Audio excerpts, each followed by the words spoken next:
Imagine yourself inside a massive wooden ark. Outside, torrents of rain fall from the sky. For 40 days and nights the rain does not cease. Inside, you are surrounded by your family and pairs of every animal. The sound of rain hitting the ark becomes a constant reminder of the world outside.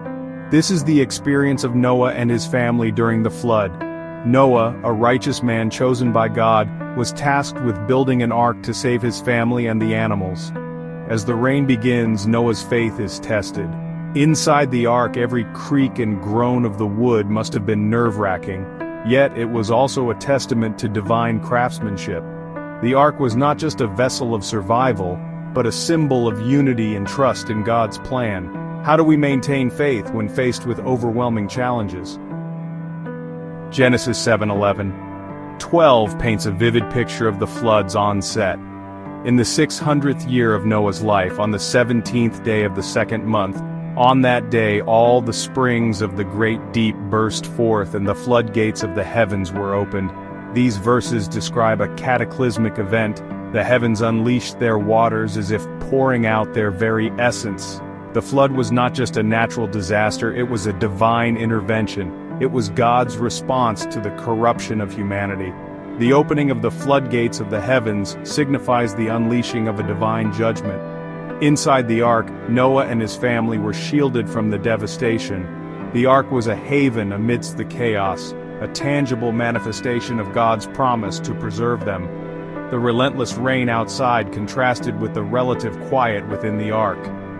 Despite the overwhelming force of the flood, Noah and his family were safe. The flood serves as a reminder of God's power and the fulfillment of His promises. Are we prepared to trust in God's plan, even when it leads us into unknown and frightening waters? Genesis 7:17-24 details the flood's impact.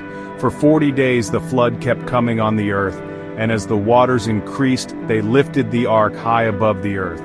These verses highlight the enormity of the event.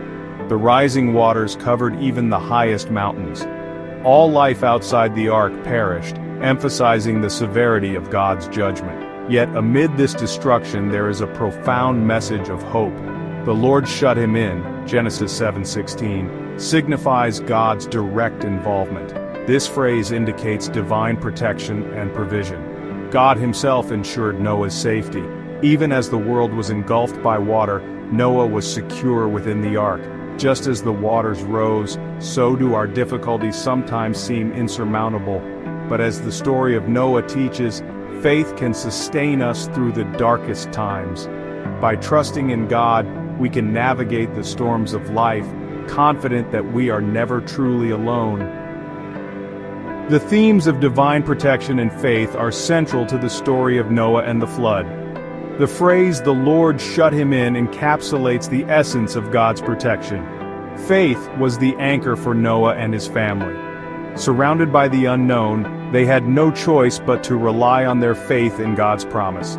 This faith was not passive but active and trusting. It sustained them through 40 days and nights of rain. The story of Noah encourages us to reflect on our own faith. When we are faced with our own floods, the lesson is to trust in God's protection. By embracing faith, we can find peace amid the storm. Now it's your turn. What door will you knock on in your life's storm? Will you reach out in prayer, reconciliation, or bold action? Share your 2 words in the comments. The door you'll open and the promise you're trusting. And as you wait, may your heart rest in the quiet assurance that He has already closed the storm behind you.